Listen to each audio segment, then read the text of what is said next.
Welcome to the WordPress Photography Podcast, the podcast for photographers who want to learn how to get the most out of WordPress to grow their photography business. You don't need to be a geek to understand WordPress. Settle back and listen as we show you how.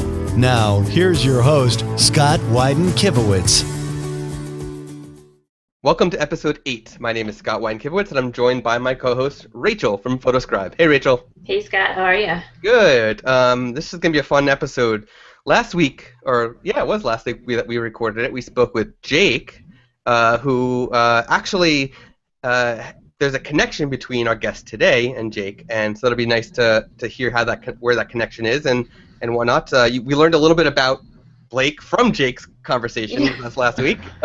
He had very nice things to say about you, so that was a nice ending. Don't believe him. Don't believe him. So today we have Blake Rudis. He's been into art his entire life, not necessarily photography though, but really art in general, like painting and whatnot. He received his bachelor's in fine arts with a concentration in printmaking from the University of Delaware in 2006. My younger brother, also went to University of Delaware. Little fun fact. Blue hands. Yes. Blake dabbled in a variety of art forms, including photography. But just as he was about to give up on the camera, he discovered high dynamic range photography, or what is commonly known as HDR. In the heat of passion, he packed up his paints, easel, and desk and delved heartedly into the found world of highly detailed, highly colorful, and most importantly, accurate photography. Blake now runs multiple successful websites on WordPress, including Everyday HDR and a membership site called HDR Insider. So, Blake, welcome. Very excited to talk to you about all this today. Awesome. Thank you. I'm honored to be here. Thank you for having me. Totally. So before we dive into what's going on in world of Blake, let's talk about, we actually have two little snippets of news this week. First one coming from the plugin Jetpack, which was just recently updated. This is a very popular plugin across the board in all genres of websites. But Jetpack was recently updated with two new features. The first one is a sitemap module. Now, I personally use Yoast SEO for my sitemap because I use Yoast SEO for all my SEO, techniques and tactics and whatnot. And so it has a sitemap feature built in. I don't need the Jetpack one. However, Jetpack now has a module that'll enable some standard sitemap functionality on your website. So if you don't use Yoast SEO and you do use Jetpack, then there you go. You got a sitemap built in as well. You just have to turn it on. Now, that was my question. Do you have to turn it on, or is this going to be one of those modules that comes pre-turned on? I believe you have to turn it on because not everybody needs a sitemap. Right.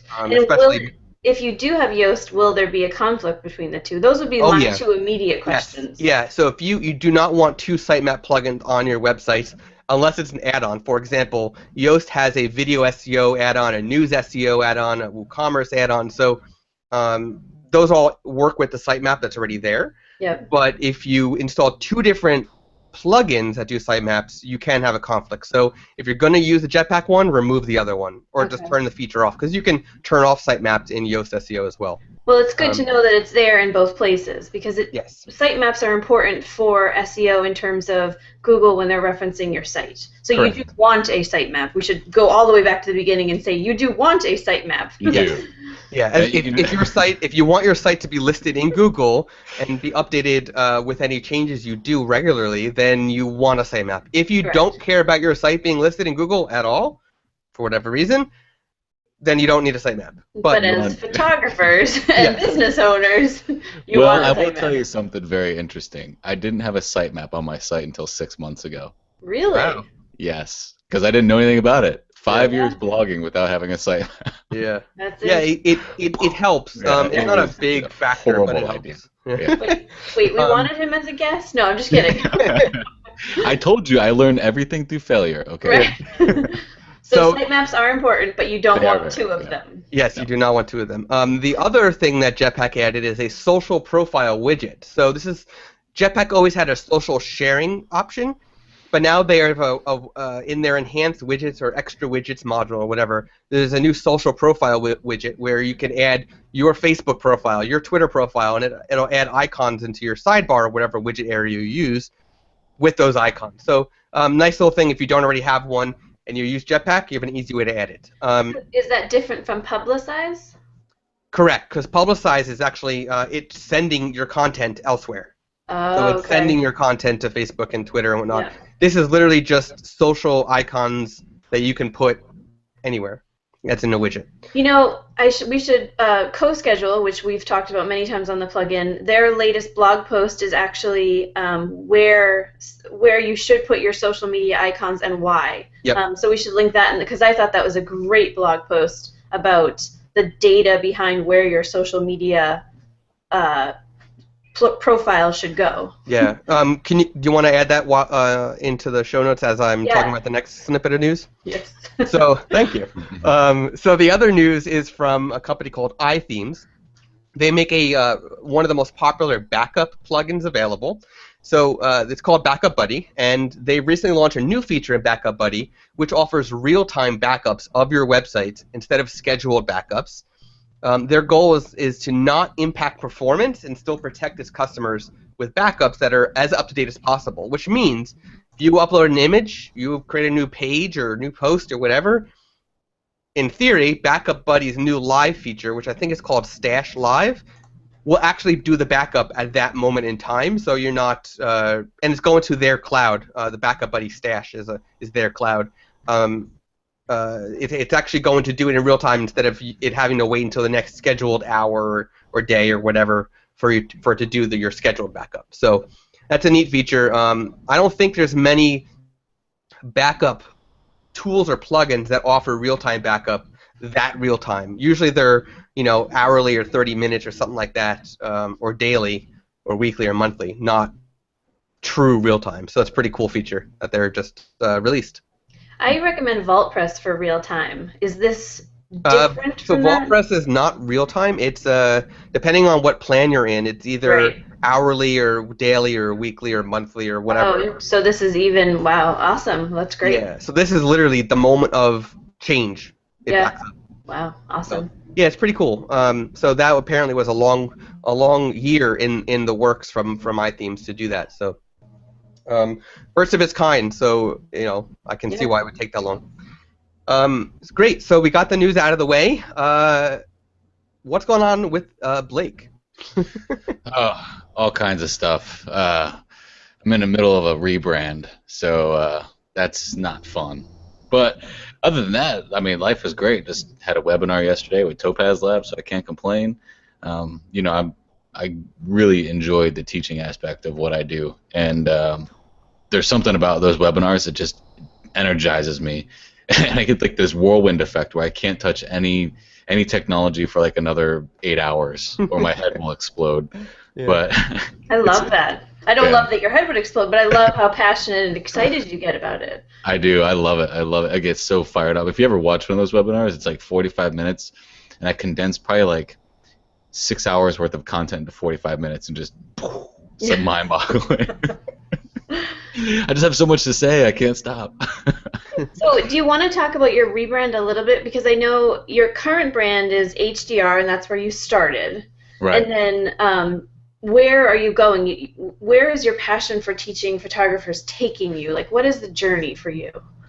The journey for me has been, I guess we'll start from the very beginning. So I'm going to fly through this like a webinar style, okay? Yeah. So I accidentally met Matt Klaskowski on a photo walk in 2010. It was completely accident. I was going to a photo walk for one of the companies that printed their books for Kelby.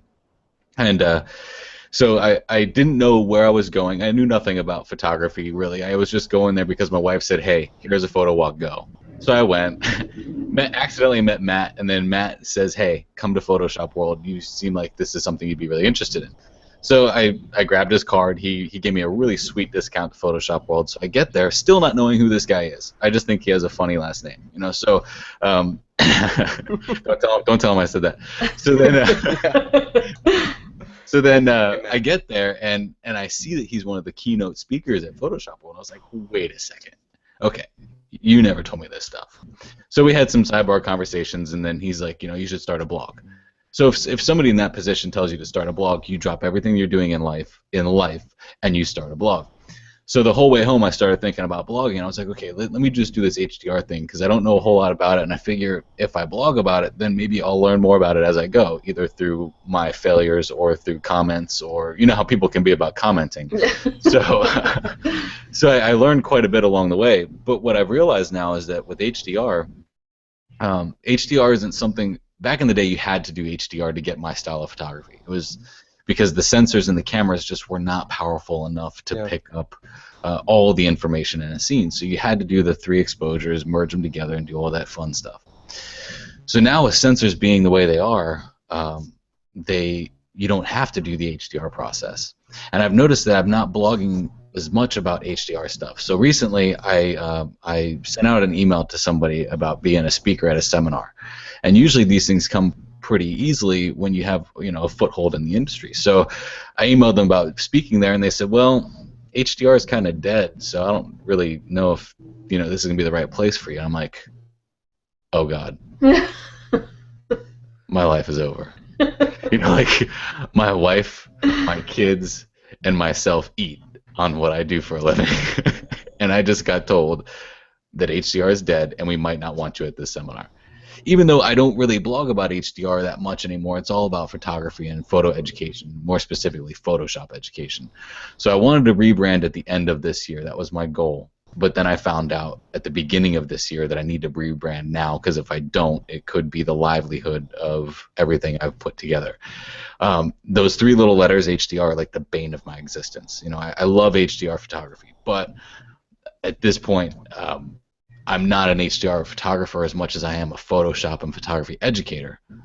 So who do I want? Do I want the people to not come to me because they see those 3 little letters? Right. Because that happens to me all the time. Yep. And this is an important lesson for anyone who's even considering getting into any type of business, is consider the niche, consider how long that niche is going to last, and consider if you can sustain that for longer than 5 or 6 years. Yeah.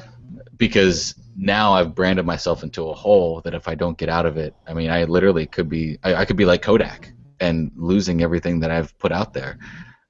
Obviously not quite the clout as Kodak, but Kodak, they failed to embrace digital photography, and look what happened to them. So I don't want to be the one who fails to embrace the fact that I need to change my name. So I'm changing the name of my website. Probably next week is when that's going to go. So let's take it back, because that was a great discussion for the branding and the high level and the decisions behind it. But are you on WordPress? Can you talk about some of the technical aspects that you're going through within this transition time? Sure. I am on WordPress. I'm on WordPress hosting by GoDaddy, so that makes my life a little bit easier in some aspects, because as I've done some tests in the past, if you ever want to change the name of your blog, you just change the URL and press go, and it switches everything over. Yeah. But now my problem is, okay, when I switch everything over, what's going to happen to all the previous links to Everyday HDR? Right. Is it going to have the new name with the new string? And that's not quite how it works, because now I need to go into the, as I was talking to Scott about this, he clued me in on the htaccess files.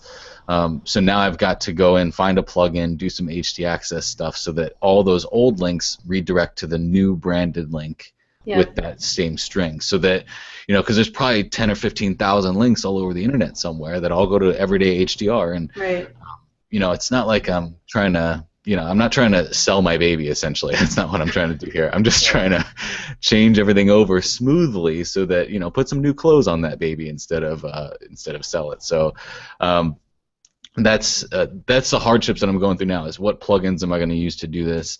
If I transition to this, is what's going to break? I know something's going to break. I know this for a fact, because like I told you, I learned through failure. So I'm going to fail at some point during this process, and I know I am. But really, that just gives me more insight to teach others on, when I do get to that point, because eventually I want to teach about not just photography, but motivational speaking, making your own brand, becoming who you want to be, those types of things. This is the perfect thing for me to fail through, because now I have to coach myself through something. So as far as the WordPress stuff on the background, I don't think I'm going to have too many hiccups, because I'm WordPress hosted by GoDaddy. Now you're the managed hosting, we should say, right? Yes, the managed WordPress. So that's a separate plan than if you're a photographer and you have a GoDaddy URL, that is different than the GoDaddy managed hosting. They have a little bit more hand-holding. It is specific to WordPress, correct? Yeah, it's a little pricier as well, but you're getting people, like you said, to hold your hand when you have issues, which is good. Yeah. And it's great, and they also put you on a different, faster server that way too. A faster. It's designed for WordPress specifically. Right. So which GoDaddy in the past, especially the past 10, 7, 5 years ago, their servers were not optimized for WordPress, and they had a lot of problems with that.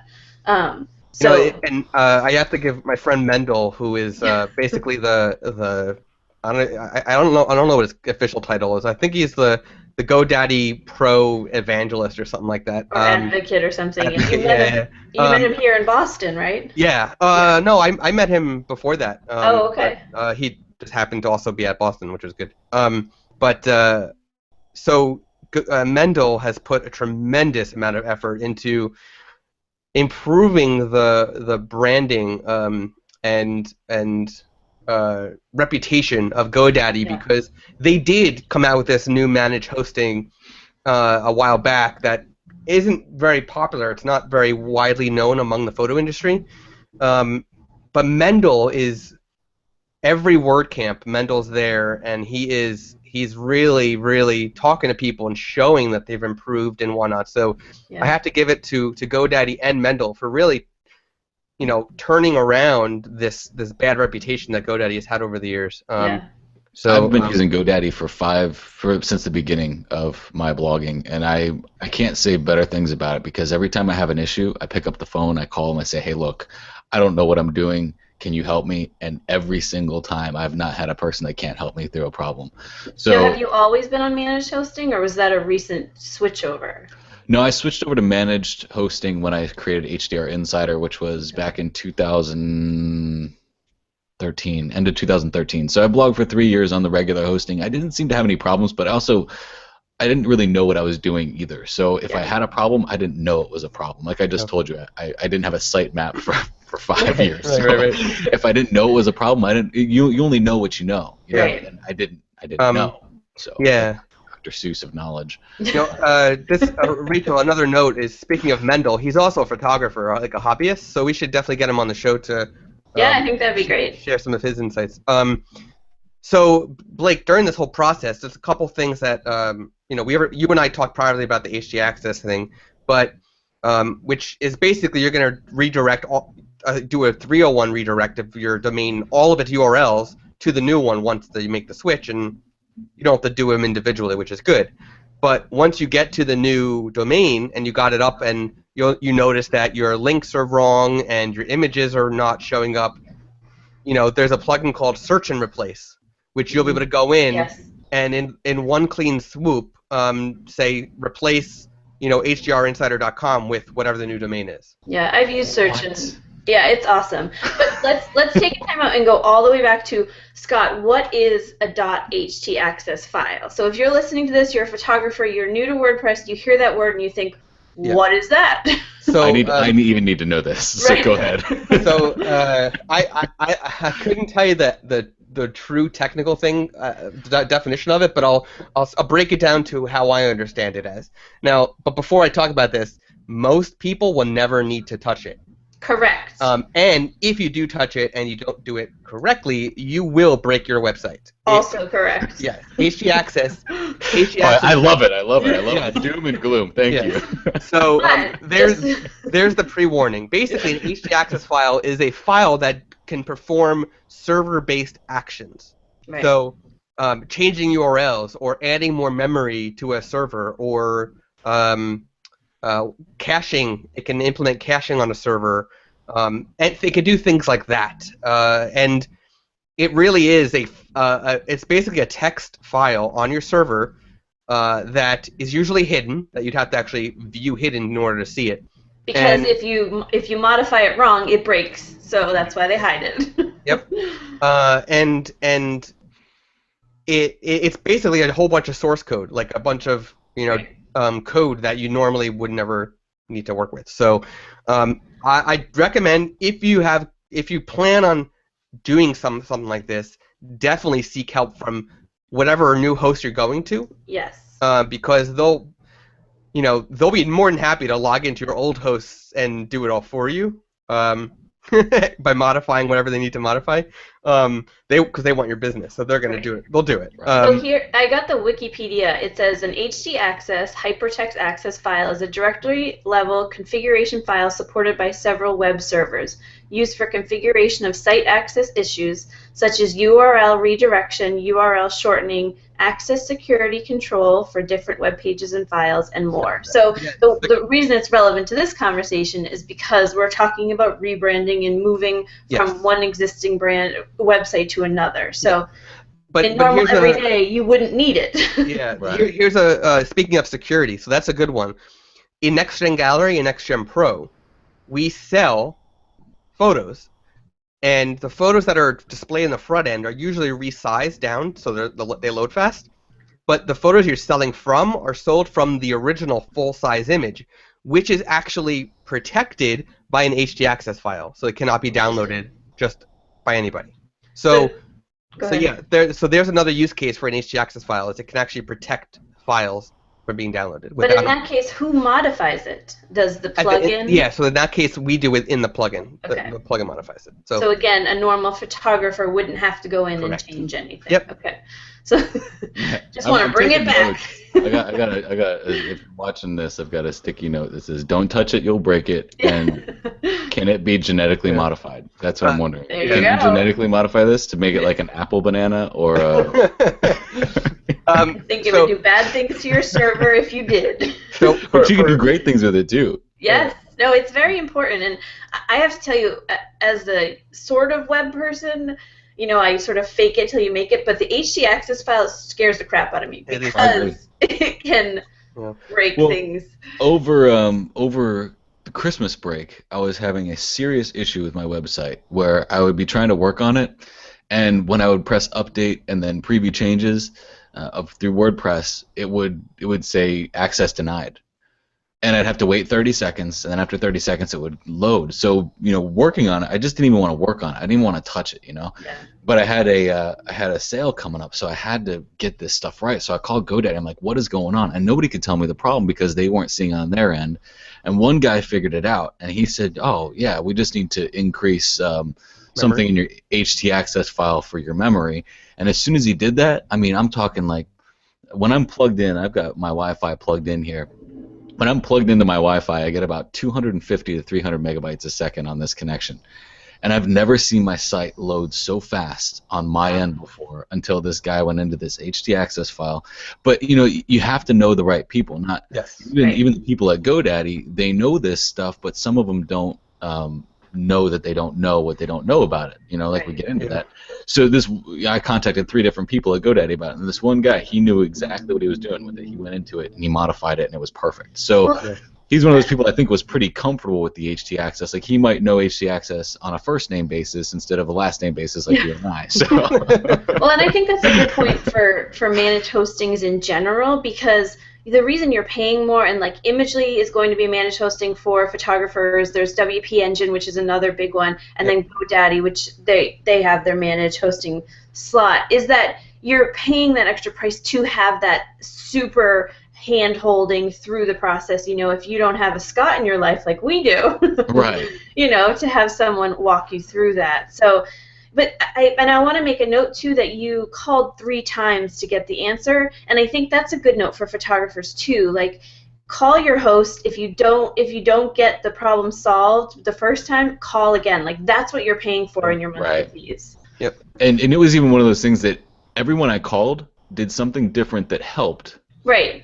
But it was just there's so many different ways to do this process, Right. And when you talk about it being more expensive, I put it in perspective like this. I think I paid something like $400 for 3 years with 5 websites. And someone's like, "Oh, $400, that's crazy." But what would your rent be on a studio for a month?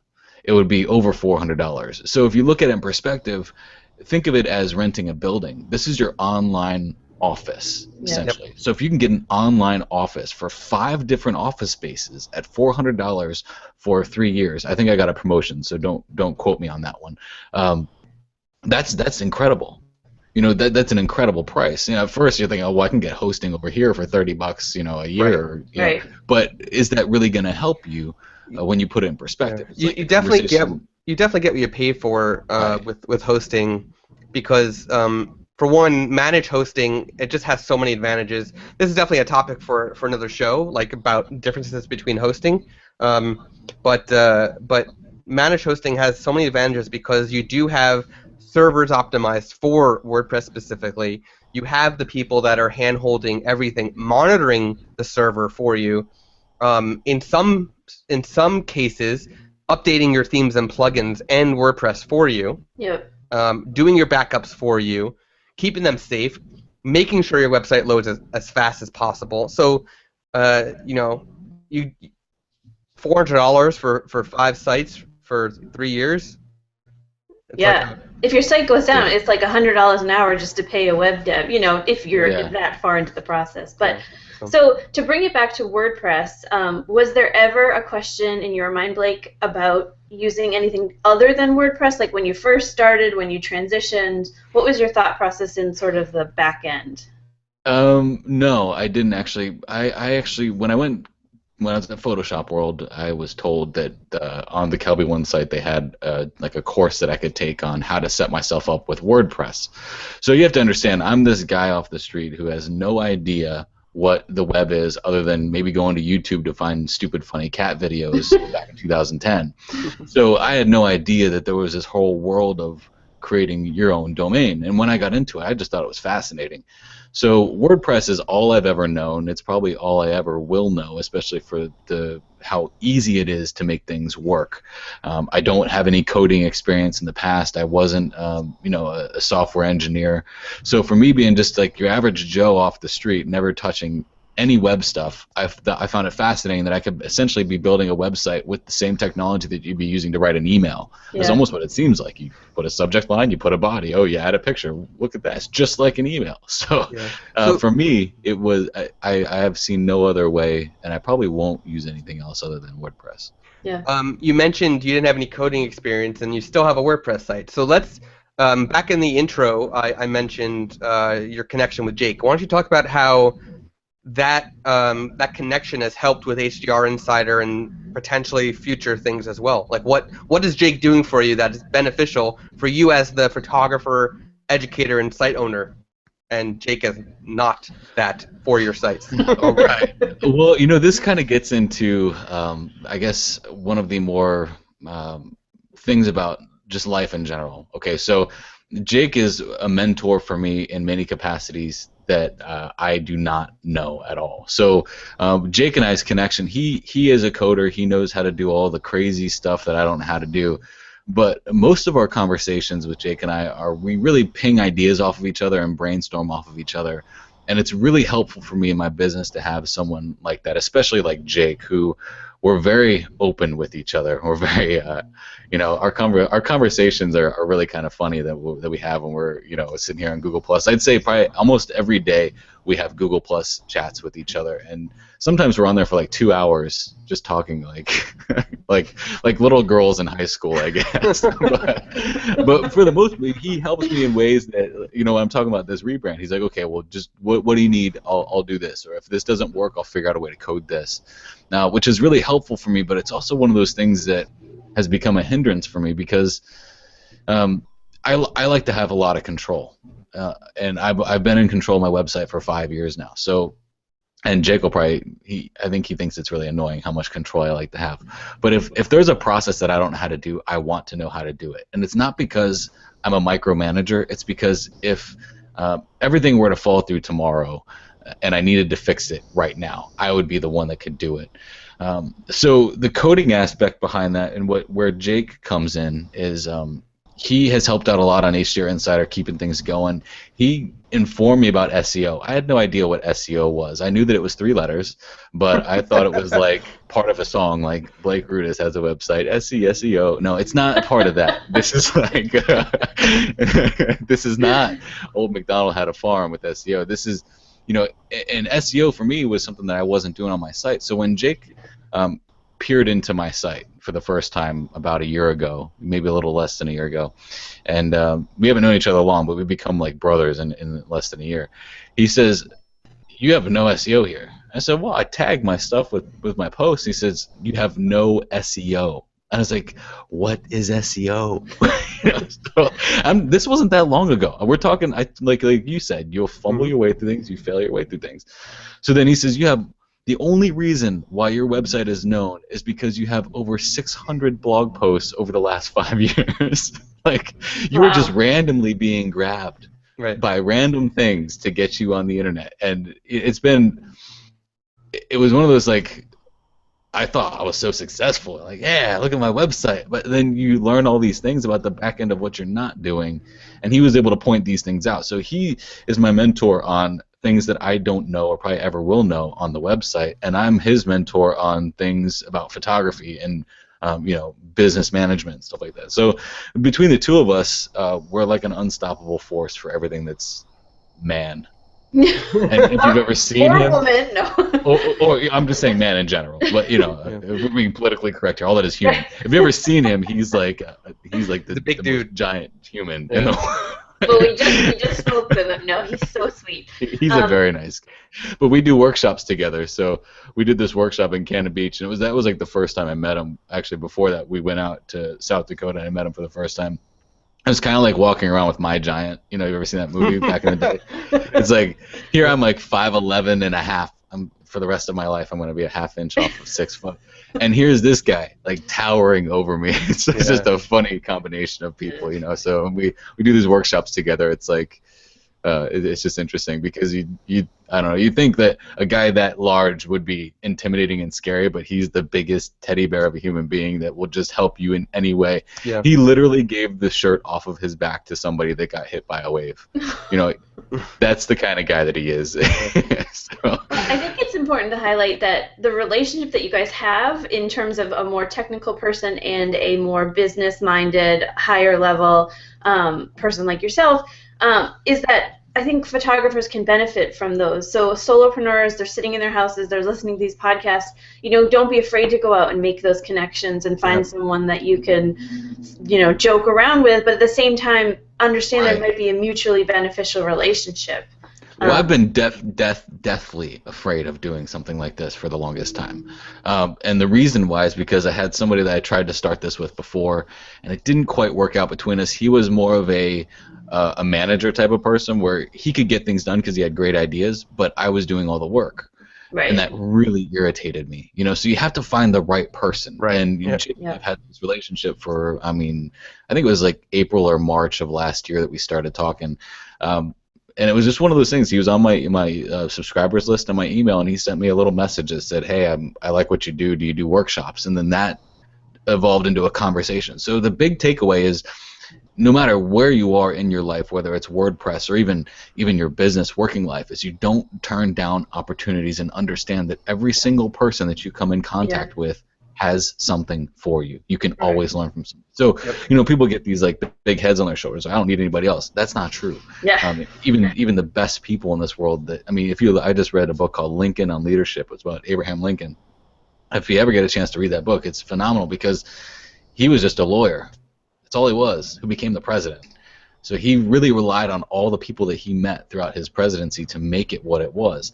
And it's a really important life lesson to learn that even someone like him, where we think back to Honest Abe, one of the, we think about the presidents. Two presidents come to mind. We say, name 2 presidents: George Washington, Abe Lincoln. Okay, boom.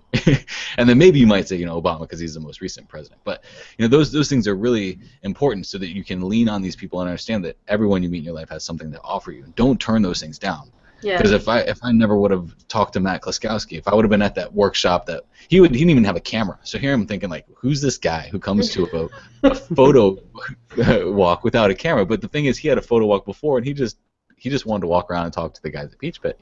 So it was like, if I would have said, well, how does this guy have a leg to stand on if he's at a photo walk with no camera? Then I would have been using those preconceived judgments to maybe not make him as credible as he was. Yeah. So you can't take those aspects. You have to, open your mind and open yourself, especially if you're in this blogging world. Yeah, and I love that in relating that back to WordPress, you can. There's no stupid questions, and that's a lot of Scott and I. Episode 10, we're actually going to do a Q&A session, so we welcome input from you guys if you want to comment. But a lot of people that I talk to, they're like, I won't even touch WordPress because I'm afraid to ask the questions and sound stupid. You really you can't sound stupid because you're out there asking the questions and you're putting yourself out there, and so I don't know. You can ask me anything.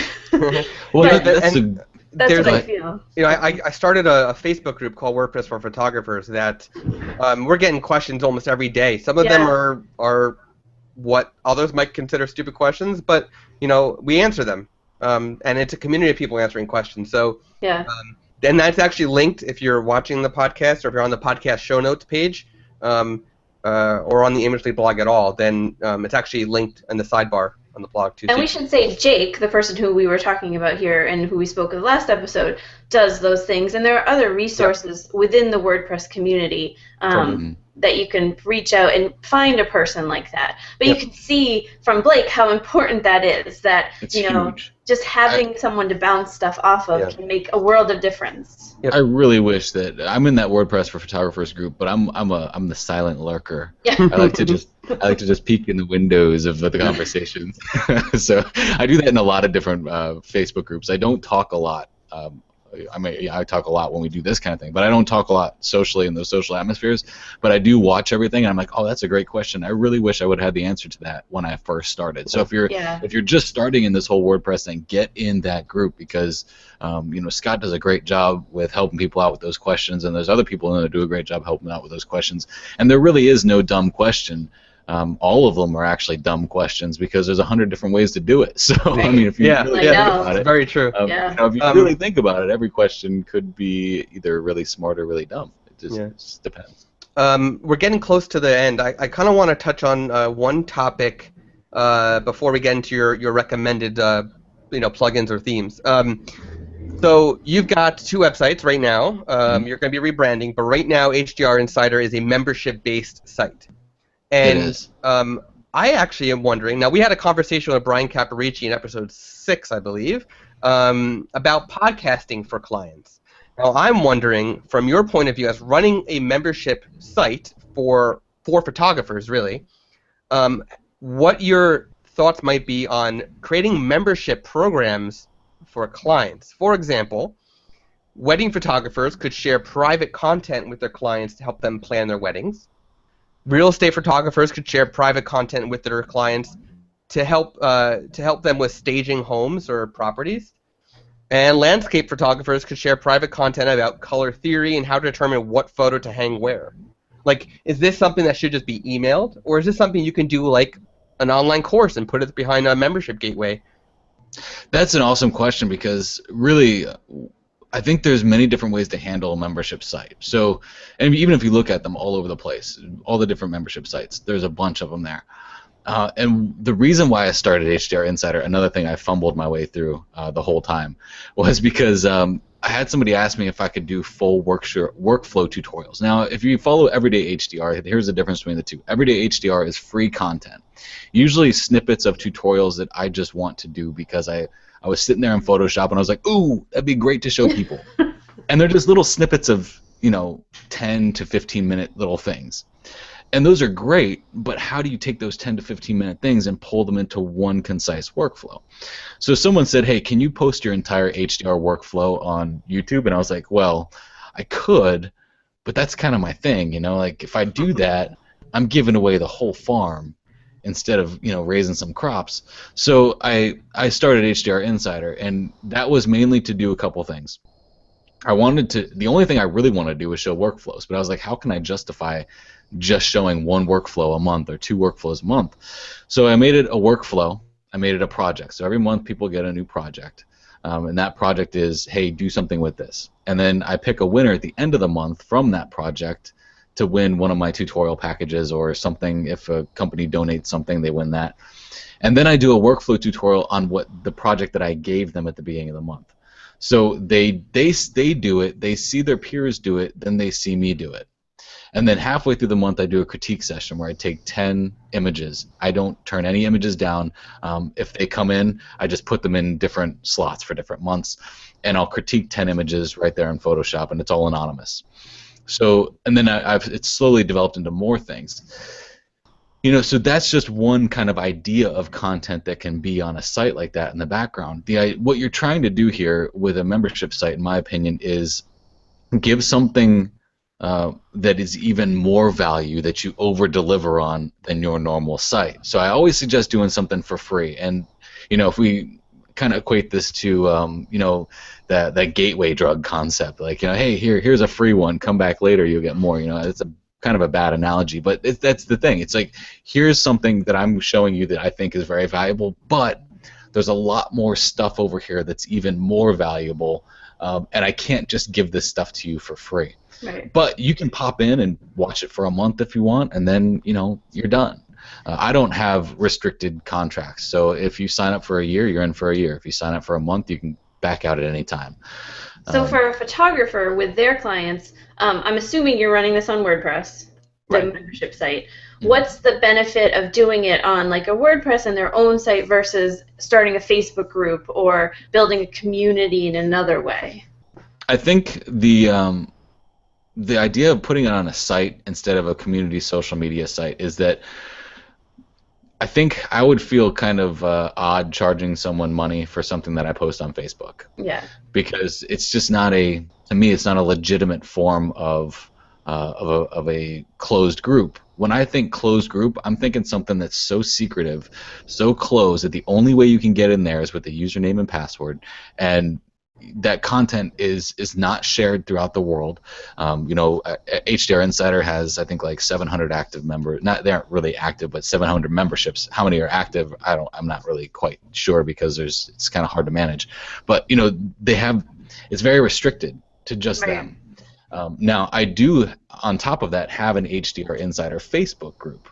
And on there, we run different things too. So if you want to do a bi-weekly project, every 2 weeks there's a project, you can do that too. That's on the Facebook side, and that's where people can kind of just talk with one another in an outside forum, which I could have put a forum on the website, but I found I did a forum on Everyday HDR at one point, and it was horrible. It didn't go very well. It was hard for me to moderate, and more spam got in there than anything. So the Facebook side of things, for that part of the aspect, I think is great to have a closed group on Facebook where they can go off of HDR Insider and just hop in over there. And then you can post your updates to HDR Insider to that community in Facebook. So if people are more socially friendly on Facebook, then that gets them back over to the website. So there's ways that you cross-communicate and use both of them. But the whole HDR Insider being just on Facebook is difficult because it's not managed. I just lost an earbud. It's not managed content. You know, it's Right.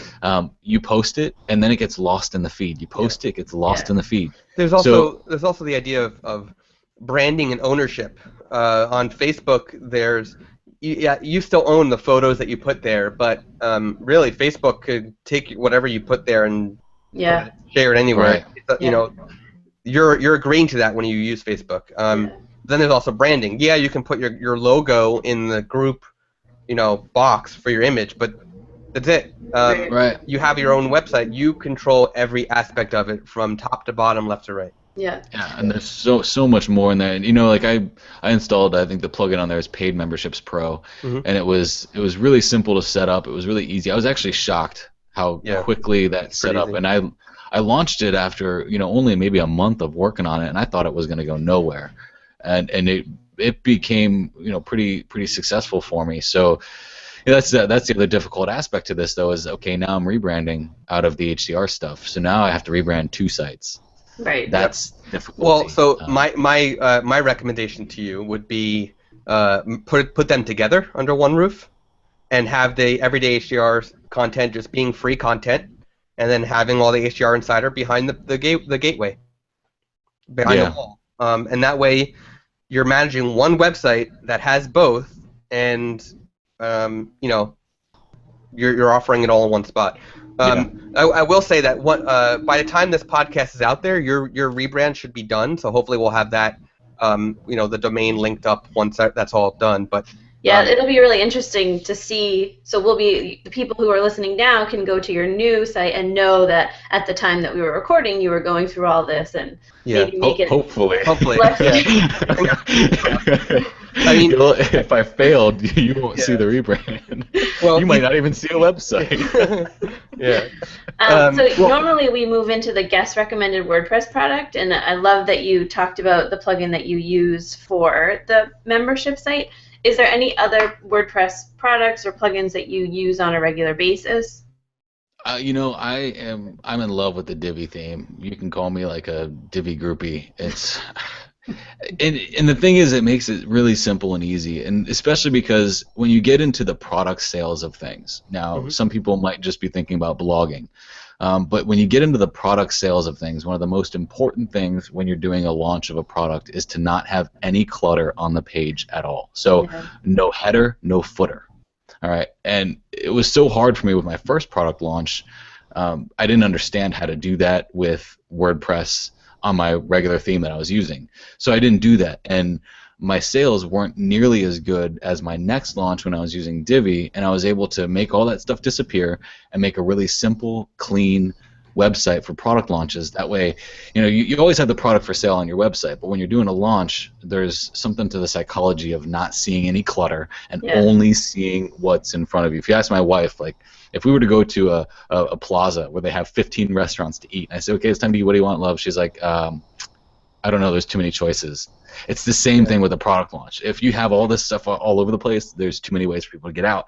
So Divi made it really simple for me to not only build the site, but also gave me options to really optimize my launches in a way that I couldn't have done without it. Yeah. So I have nothing but praise for the Divi theme on that aspect of things. Regarding Divi, for anybody listening or watching, also check out episode 7 with Jake, where we talked a lot about Divi and Divi's page builder as well. So there'll be more insights there. But yeah, Divi's fantastic for giving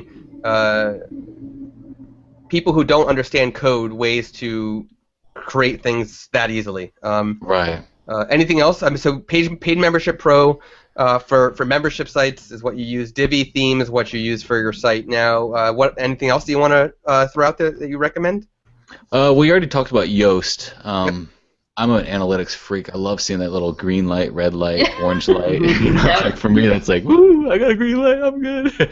I love Yoast. And then I do like some other things for lead generation, like Hybrid Connect is one that I use to generate email leads that I really like. Great. And Bloom, Bloom is also kind of in the elegant theme stuff. So, those are kind of my top. That if you were to say, okay, you can only have X amount of plugins, what are you going to have? Those would probably be it. Great. Is Hybrid Connect the same thing as Bloom, or is it something different? It's something different. I don't even know if it exists anymore. Thrive Themes is the company that made it, and Hybrid Connect was the first part. Then they came out with Thrive Themes and Thrive Leads. Okay. But I really enjoy Hybrid Connect because of the ability to control what pages my pop-up pops up on. It can do some things that some of the other lead generation things can't do. I just checked it. It's no longer available. They're now redirecting to Thrive Leads. So Thrive Leads, yeah. I'm going to link to in the show notes. I'm going to link to Thrive Leads. But anybody who's listening or watching, just note that Blake was actually using Hybrid Connect, which is what is now Thrive Leads. And Thrive Leads is their new form of lead, and it actually has a lot more options. But to me, it's too much. I liked what they had before because it was so simple and easy. So and that's the thing about how long is that plugin going to work now, though? I don't know, because if they aren't updating it anymore, I might have some issues. There could be security issues. There could be compatibility issues. And we just our last episode we talked about the social media. What was it? The one that MailChimp is no longer supporting. Right, Social by MailChimp. Social, yeah. And we had evangelists of that plugin come on, and now so that and again, this is why as a WordPress podcast we're always trying to update you on the ongoing things, because when things do change like that, and you're so used to one product.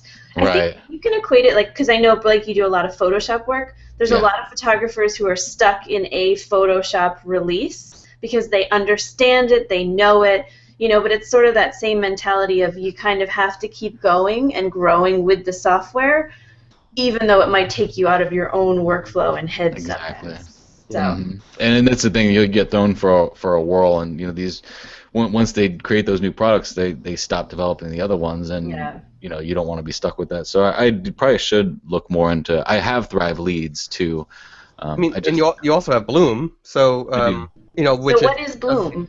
Bloom is just like Thrive Leads and Opt-in Monster and all those. It's an opt-in, a pop-up or a slide-up or a bar, whatever you want to do. It's one of those type of call to action plugins.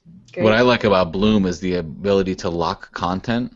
Mm-hmm. So you can actually use a short code to lock a certain button. So when I do these webinars, I will lock the PDF by down it's masked by, hey, enter your email for this PDF. As soon as they do that, it doesn't give them the PDF via email. It just unlocks that part of the page. So the box goes away, and then there's the button, hey, download the PDF. Mm-hmm. So it takes out the middleman of having to get something for giving me your email address, wait for it to come in the email, and then get lost in the translation of, okay, where's my thing that I put my email in for? Yeah.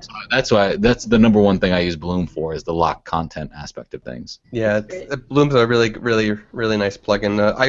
I've said it before in the podcast. I like Opt-in Monster the best out of them all. I've tried so many. I haven't tried Thrive Leads, but I play with Bloom, and there's only one thing holding me back from switching to Bloom from Opt-in Monster, and it's that Bloom does not support MailChimp groups. So if you use MailChimp groups, then Bloom is not the plugin for you. Versus MailChimp lists, correct? Correct, yeah. So Bloom can work with as many MailChimp lists as you want, but if you, I use one list with multiple groups to segment on the fly, and it can't support it, That's interesting. unfortunately. So, but yeah, so this is a great conversation. Yes, thank you. Any final thoughts you want to share? Any advice for photographers working on their sites or anything like that? Yeah, it's just one of those things that if you're having any reservations about it, just do it and fail through it. That's the idea. I should quote that. Just do it and fail through it. Yes. But that really is. I mean, you can't hurt anything by going in there and doing it. And if you are an advanced user, and reach out to other people. Learn from other people, and always have an open mind to the other people around you, and don't ever. This isn't the world, this WordPress and photography world. This isn't the type of world where you want to think that you're the best of the best, and there's nobody that can be better than you, because it's not that type of competition. Yeah, there's competition out there, but you have to embrace the knowledge that you're going to receive from other people. Because if you don't, you wouldn't develop relationships like Scott and I have, or like Jake and I have. Those are things that you don't want to turn your back on because you might think that you're better than somebody else. And that might not be a conversation that you think you need to have with people, but people get those reservations like, oh, well, I do this and this person came out with something else, and you got to drop all that stuff and just embrace the fact that we're all in one big pond, and we're all different sized fish, but we'll all get to the same place at a different time in our careers. So Oh, I love that. What a great way to end. Well, thank you so much. Yes. And I have officially titled episode 8 as "Just Do It and Fail Through It." They're awesome. So it's like the anti-Nike. The story of my life. So now you have to use that quote in many places. It's official. So I said circus vomit in the webinar, and now I say it all the time. So it's nice. Yeah, that's a good one. That's with overly saturated images. I call it circus vomit. And it makes perfect sense too. That's the funny part. Thank you, Blake, for joining us today. Thank you, Rachel, for being an awesome co-host. Thank you, Scott. Yes. You can find the show notes from today at imagely.com/podcast/8. 8. Yes. And until next time. Bye. Bye. Thanks again. You've been listening to the WordPress Photography Podcast. To listen to other episodes and to subscribe to the podcast via iTunes, Stitcher, Google Play, and more, please visit imagely.com/podcast.